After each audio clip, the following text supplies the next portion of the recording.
जोंनिया गथ'फ्रा दानिया थाब गाज्रि जायो। क्लास 8आवनो जौ फाग्ला जायो, क्लास 9आवनो देनद्राय जाग्रा जायो, गान्जा सोबग्रा जायो, हिन्जाव फाग्ला जायो, बाइक फाग्ला जायो। खारना मा? जाहोना मा?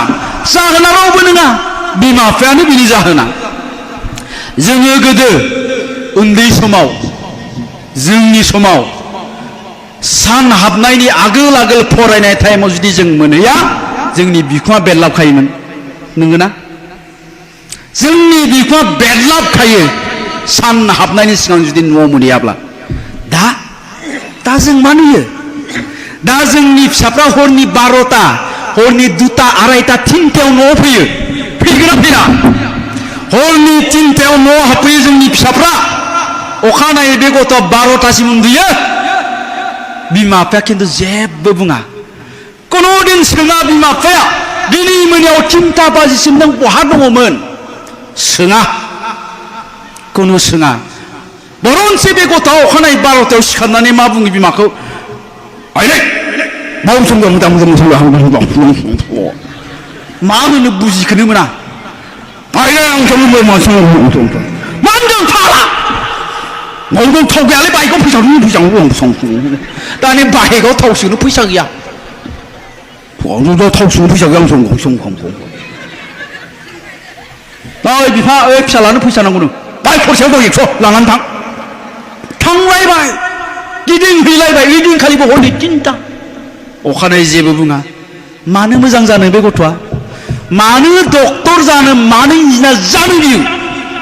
बेनो जौ फाग्ला, बेनो हिन्जाव फाग्ला, बेनो बाइक फाग्ला, बेनो ड्राग्स एडिक्टेड। नंगौना नङा? दा जोंनि अबस्थाया एबायदि। दा नोंथांमोननियावथ' बेयाव फांसन दङ, नोंथांमोननि जायगायाव मा जायोथ' आं मिथिथ'ला। जोंनि जायगायाव फांसना जायो सिमलायाव।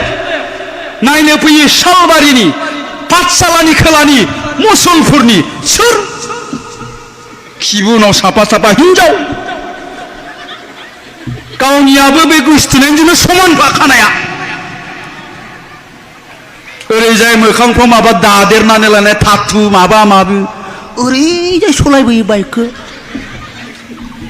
नायबानो गाथाबनो दोनफिना आरो मोनलायलाङो आंहा।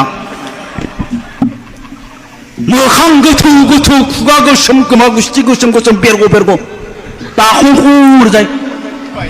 बाइकआ बिराद गिदिर, सलायबाथाय मोख्रा सलायनाय बायदि नुयो बाइक। बांद्राय बाइक सलायनो देखाबाय जानाना। नोंसोरो बे फांसनाव फैना मा खालामफैयो? फारसेथिं जौ बथल, फारसेथिं सिगारेट लागाव। खाथियाव सोर गिदिर मानसि दं बेजों जेबो सोमोन्दो गैया। अभद्र। मिथिबाय? बे गथ' मानो डक्टर जानो? आरो बे गथ'खौ बिमा बिफाया अखानायै सोङा, हरनि 3टासिम बहा थालायामोन? सोरबा खोन्थाफैयोब्ला खोन्थाग्राखौ उल्था रागा जोङो। बेबायदिजों कुनुदिन जोंनि फिसाया मोजां जानाय नङा। आरो नोंथांमोननि न'खरावबो जेबो सोलायनाय फैया, चेन्ज फैनाय नङा। नोंथांमोननि गामिनि न'खरफोरनि जारिमिनखौ बोदलानानै नाय। नोंथांमोननि गामियाव दिनै जुदि सोरबा खामला मावनानै जाग्रा दङब्ला, थेला बोनानै जाग्रा दङब्ला, बिनि न'खरा थांनाय 100 बोसोरनिफ्रायनो थेला बोखाबाय थादों, खामलाबो मावखाबाय थादों। बिनि बिफाया थेला बोग्रा, बिबुआ थेला बोग्रा, बिबुनि बिफायाबो थेला बोग्रा, आरो दिनैबो थेला बोग्रा, आरो बिनि फिसाया नै बिसोरो गाबोनबो थेला बोग्रा जानो थांबाय दङ। होनबा जोंनि न'खराव माया सोलायनाय लाबोगोन? सोलोंथाइया, एजुकेसना। आरो जोंनि फिसानो जों जेब्ला मोजां गियान होनो हागोन, मोजां आखल होनो हागोन। दा बेखायनो दिनैनि दिनाव जों बिमा बिफाया जुदि सांग्रां जायाब्ला, बिमा बिफाया जुदि गावबा गावनि गथ'खौ मोजां जोथोन लायाब्ला, बिनि रिजाल्टआ खालि नैबेखौ बेल'खा, बिनि अनगा जेबो गैया। गोदो लेखा रोङासो हालुवा जायोमोन, दाहोना थाना जायोमोन, खामला मावना जायोमोन। दानिया लेखा रोङासै गैला बियो, जौ फाग्ला जाबाय, ड्राग्स एडिक्टेड जाबाय, बाइक सलायथिंलाबायनानै बहाबा सौग्रावना थैसिगोन बियो, सोरजोंबा बुथार जासिगोन बियो, नङाबा गावनो सुइसाइड जानानै थैसिगोन। जों बेखौनो नुबाय दङ दा बेखायनो मोजाङै सिन्था खालामनानै नाय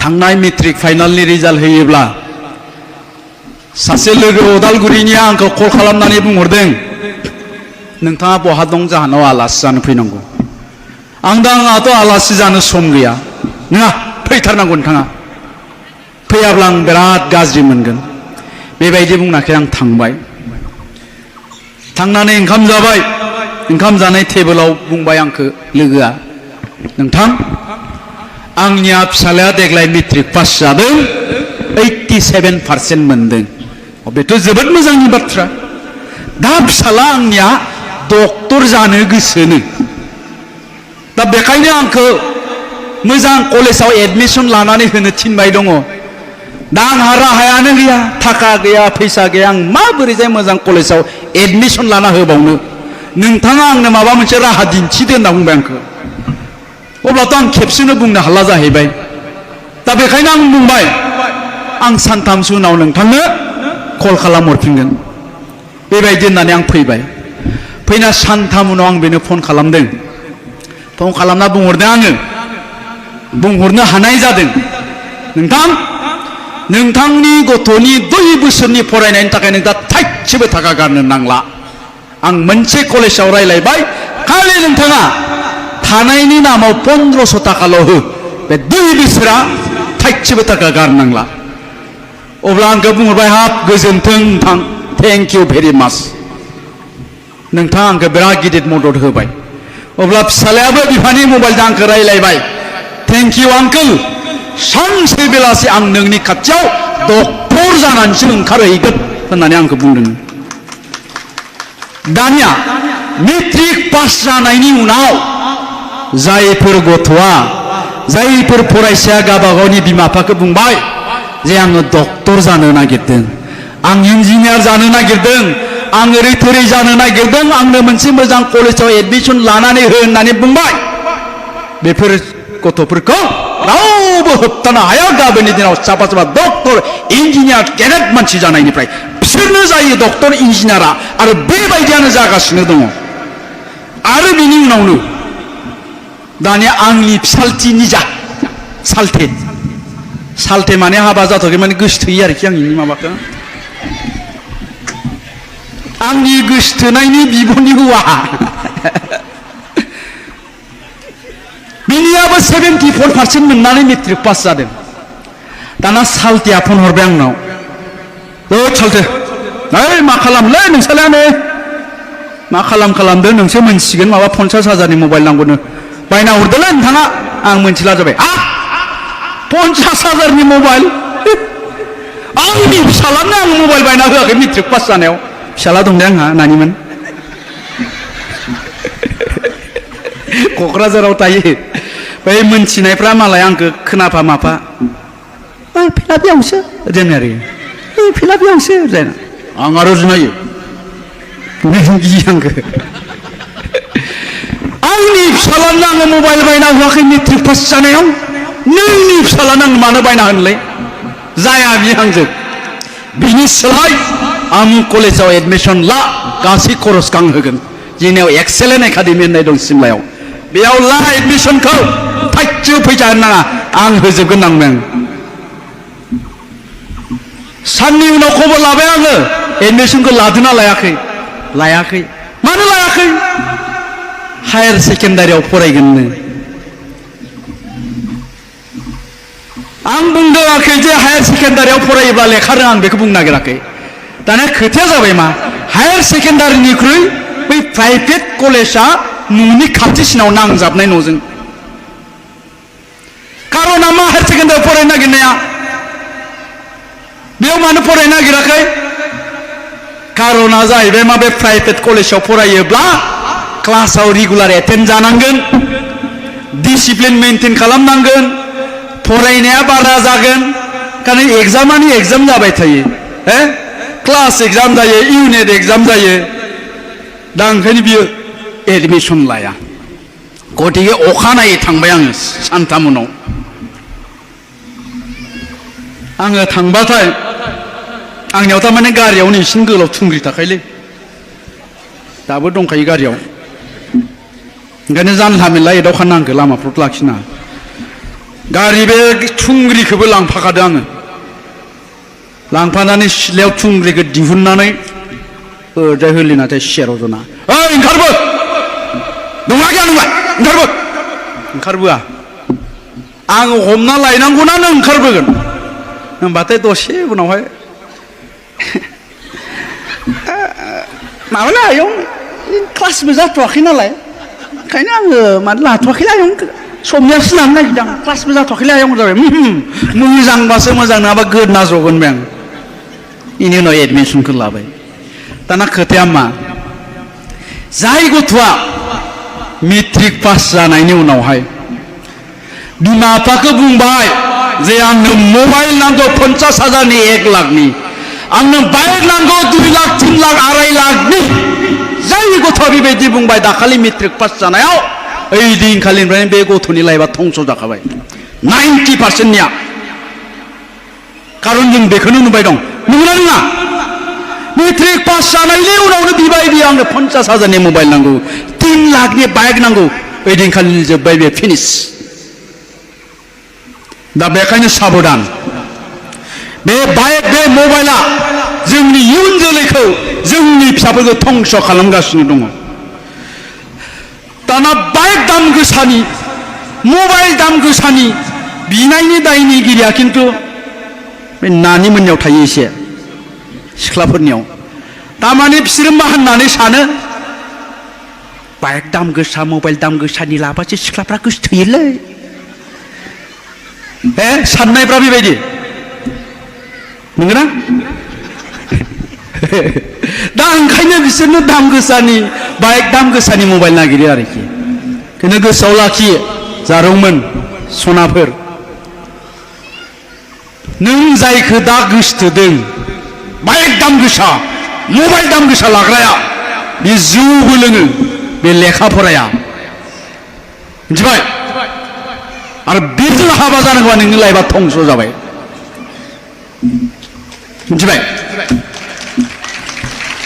बेखायनो आं बुङाखै दे गासिबो बाइक लाग्राफ्रा गाज्रि होननानै बे सेंग्राफ्रा गाज्रि मोनलायगोन बांसिनानो दा ओंखायनो आङो बुंदों जोंनि लाइमोनफोरखौ नैबे बुब्लिया नैबे टाइमानो जाहैबाय गावनि जिउखौ दानायनि मोनसे बेस्ट टाइम गावनि जिउनि लामाखौ दानानै सोरजिना लानायनि साबसिन समय बेनिखाय आरो साबसिन सम गैला बे बारग'लाङोब्लाथाय ओजोंहाय गैलिया दा बेखायनो बे समखौ आद्रि दा खालाम बेबायदि बैसोआव नोंगौ खालि रंजा बाजा आला दिङा ओरै देखायनोखौल' लुबैयो दा खोथाया जाबाय मा रंजाबाय था बाजाबाय था बिफायानो बाइक होदों बिफायानो मबाइल होदों थाखा फैसा गिदिंबाय था गोसोथोनाया इखौ लाज्रांलाय इखौ गारलाय इखौ लाज्राय इखौ गिदिंबाय था 28 बोसोर जाबाय 30 बोसोर जाबाय हाबा खालामबाय नङाबा सोरजोंबा हरफा जाबाय अखानायैनिफ्रायनो सेस दा जों इखौनो नुबाय दङ नोंगोना नङा देनाय दा बेखायनो होनदों खस्थ' खालाम 25 बोसोरसिम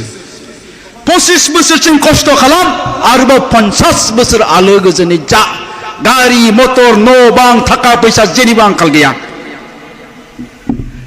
25 बोसोर रंजा बाजा मोसा थाबाय था गिदिंबाय था जाबाय था लोंबाय था 50 बोसोरा गाबबाय था ना न' दं ना गारि मटर दं ना थाखा फैसा दं नों नाङा दोननाय बेखौ बैसोरसो फिल खालामनो हायो जोंसो फिल खालामनो हायो नोंसोर दा जेबो फिल खालामनो हानाय नङा हमदांनो हानाय नङा नोंसोरना खालि सिगाङाव जा नुदों बैखौ मोजां नुदों आंनो बेखौ नांगौ